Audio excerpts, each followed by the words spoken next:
Hi guys, today we will discuss about the financial system of India. Let us know what is financial systems. In financial systems, we have some market participants. That means some known as lenders, some are investors, and some are borrowers. That means in financial systems, it allows the exchange of fund between financial market participants. That means we have systems in which investors, borrowers and lenders participates and exchange of fund between each other. Financial systems operate at a national and global levels. It was not a local levels. It compete और it operate his network at national and global levels. कहने का मतलब ये है कि financial system जो है वो फंड के आदान प्रदान की व्यवस्था को देखता है और फंड के जो आदान प्रदान होते हैं वो तीन तरह के सहयोगियों के द्वारा होते हैं. तीन तरह के फाइनेंशियल मार्केट पार्टिसिपेंट्स होते हैं जो इस फंड्स के आदान प्रदान को देखते हैं. ये एक ग्लोबली और नेशनल लेवल पे होता है, लोकल लेवल पे बहुत कम ही देखा जाता है. लेंडर्स यानी जो उधार दे रहा है, इन्वेस्टर्स जो मार्केट में निवेश कर रहा है और बारोवर्स जो उधार ले रहा है. इन तीनों के बीच में जो फ्लो ऑफ मनी है, एक्सचेंज ऑफ फंड्स है, वो व्यवस्था जहाँ हो रही है, जिस एरिया में हो रही है या जिस सिस्टम में हो रहा है, वो सिस्टम कहलाता है फाइनेंशियल सिस्टम. अब आइए जानते हैं कि फाइनेंशियल सिस्टम्स के फीचर्स क्या क्या हैं. What are the features of Indian financial systems? The main features are encourage savings and investments, encourage economic development, help mobilizing and allocating one's savings. कहने का मतलब है कि अगर हम किसी भी इंडियन फाइनेंशियल सिस्टम में काम कर रहे हैं तो वहाँ पर इकोनॉमिक डेवलपमेंट के बारे में देखा जाएगा, साथ ही साथ सेविंग और इन्वेस्टमेंट को इनकरेज किया जाएगा, तभी वहाँ की सारी व्यवस्थाएं अपने आप में हो पाएंगी. मनी को हर वक्त रोटेट कराना ज़रूरी है, इसलिए यह मनी को मोबिलाइजिंग और एलोकेटिंग करने में मदद करता है. यानी जिसकी भी जो बचत है, जो इन्वेस्टर्स है, उसके मनी को मोबिलाइज और एलोकेट करने की जो व्यवस्था है वो इंडियन फाइनेंशियल सिस्टम में बहुत तेज़ी से चलती है. और साथ ही साथ it facilitate expansion of financial institutions and market. ये क्या करता है? फाइनेंशियल इंस्टीट्यूशंस और मार्केट की सुविधा को और बढ़ावा देता है ताकि ये बहुत अधिक विस्तार में आगे बढ़े.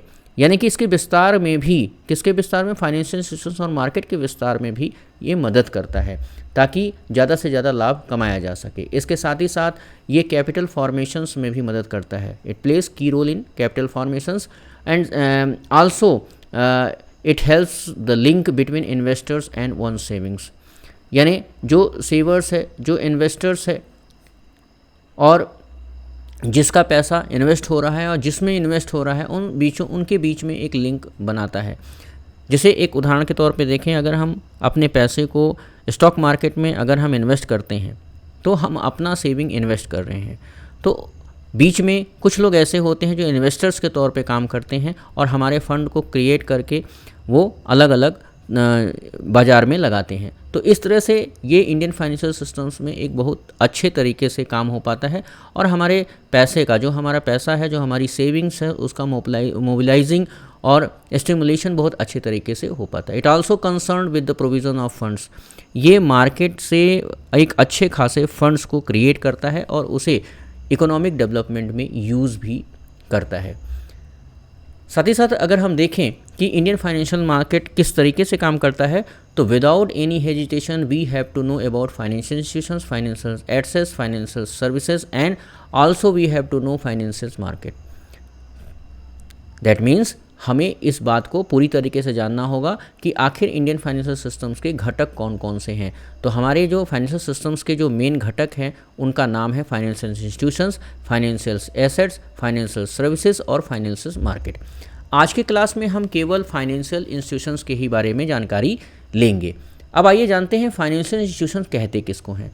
फाइनेंशियल इंस्टीट्यूशन में हमारी जो व्यवस्थाएं काम करती है उसमें banking institutions, non banking institutions, यहाँ पे आप ध्यान दीजिए, banking institutions, non banking institution, regulatory institutions, intermediates and non intermediates, ये सारी संस्थाएं जो है वो फाइनेंशियल इंस्टीट्यूशंस में काम करती हैं।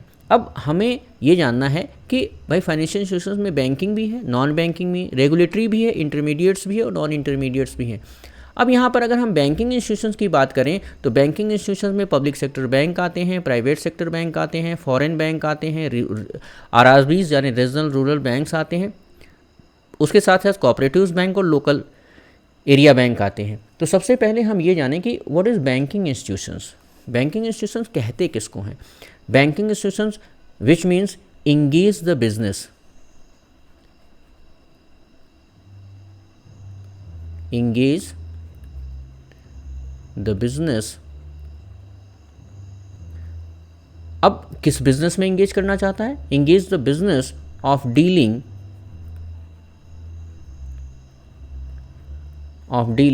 with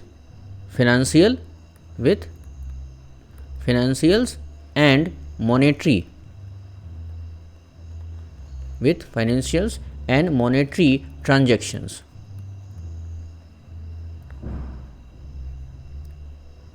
ठीक है। If we have to know a financial institution which engage the business of dealing with financial institutions and monetary transactions, that means we have deal financial and monetary transactions. And what type of transactions? That means loan, investments, okay, and currency exchange. At the place where we have to do several types of transactions like loan, investments and currency exchange, this place was known as financial institution. That means where we have engaged the business of dealing financial and monetary transactions such as loan, invest and currency, these type of institutions is known as banking institutions। अब यहाँ पर हम आपको बता दें कि भाई banking institutions है तो बैंकिंग इंस्टीट्यूशन में पब्लिक सेक्टर बैंक का क्या रोल होता है। 1969 एंड 1980 में we have several banks convert into nationalization. In 1969 we have 14 banks convert into nationalization and 1980 we have 6 banks convert into nationalization। Here what is the nationalization? अब यहाँ पर एक बहुत बड़ा क्वेश्चन खड़ा होता है कि भाई नेशनलाइजेशन क्या है। अब नेशनलाइजेशन क्या है? एक एक्ट है, और कैसा एक्ट है? टेकिंग बैंक, जो बैंक को किस व्यवस्था में लेता है? Own by private sector into the public ownership. That means we have to own by private sector into the public ownership national government by purchasing a majority stake। Here we have two major sign। What type of sign? That means it is a act। What type of act? Own private bank, own private sector bank into public ownership,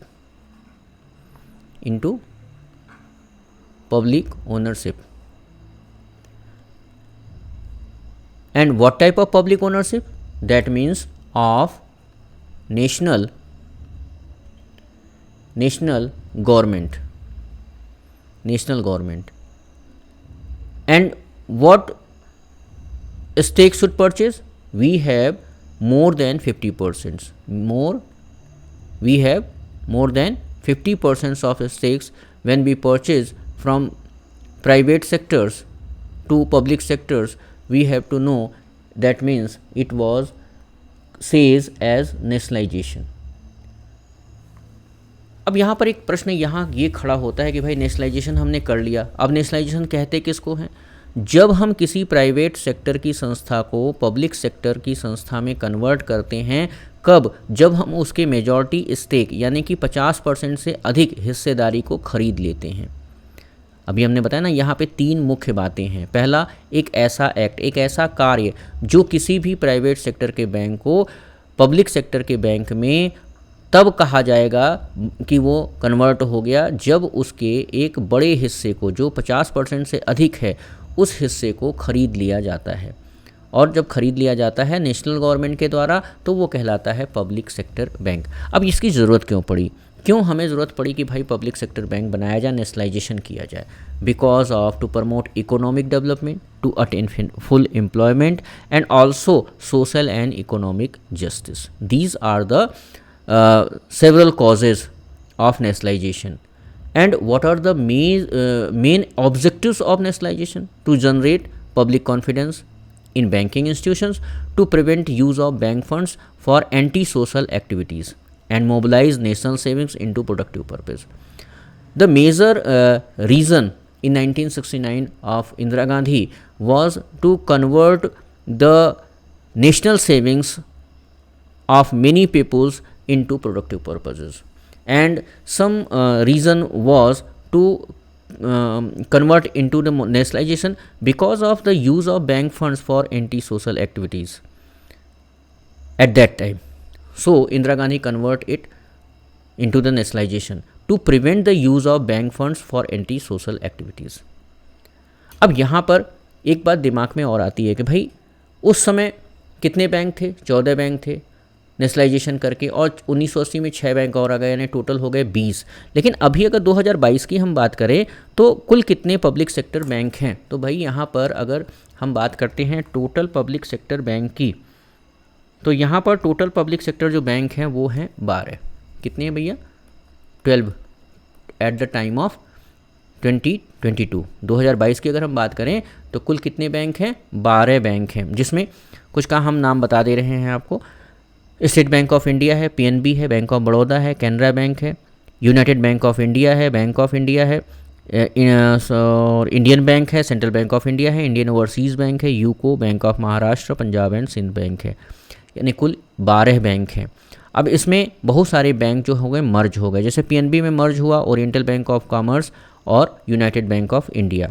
Canara bank में मर्ज हो गया syndicate bank, union bank of India में मर्ज हो गया आंध्रा और cooperation bank, और साथ ही साथ इंडियन बैंक में मर्ज हो गया इलाहाबाद बैंक। और उसके बाद बाकी जो बैंक बचे हैं वो as it is public sector bank के रूप में काम कर रहे हैं। अगर हम इसको प्रेजेंट टाइम में और थोड़ा सा देखें कि भाई private sector bank, foreign banks, यहाँ पे आप देख पा रहे हैं कि private sector bank, foreign bank, RRBs, cooperatives, local area bank, ये सब कितने की संख्या में है। तो यहाँ पर आपको ये बता दें, हम एक छोटा सा आइडिया दे दें कि शेड्यूल जो कमर्शियल बैंक है, पब्लिक सेक्टर बैंक है, वो हमने आपको कितना बताया कि वो हो गए आपके भैया, कितने हो गए? 12 बैंक, ठीक है। और शेड्यूल प्राइवेट सेक्टर बैंक की संख्या जो है वो है 22। कितनी है? 22, ठीक है, शेड्यूल प्राइवेट सेक्टर बैंक की। और उसके बाद शेड्यूल स्मॉल फाइनेंशियल बैंक जो हैं वो संख्या में है 12। शेड्यूल पेमेंट बैंक, उनकी संख्या 4 है। आरआरबीज़ की जो संख्या है, आरआरबीज़ की संख्या वो 43 है, 43 है। और आपके शेड्यूल फॉरेन बैंक जो हैं वो फॉरेन बैंक की संख्या जो है वो 46 में है। तो ये आपका एक छोटी सी जानकारी थी। हम लोग इस क्लास को और आगे भी एक्सप्लोर करेंगे और जानेंगे कि बैंकिंग इंस्टीट्यूशंस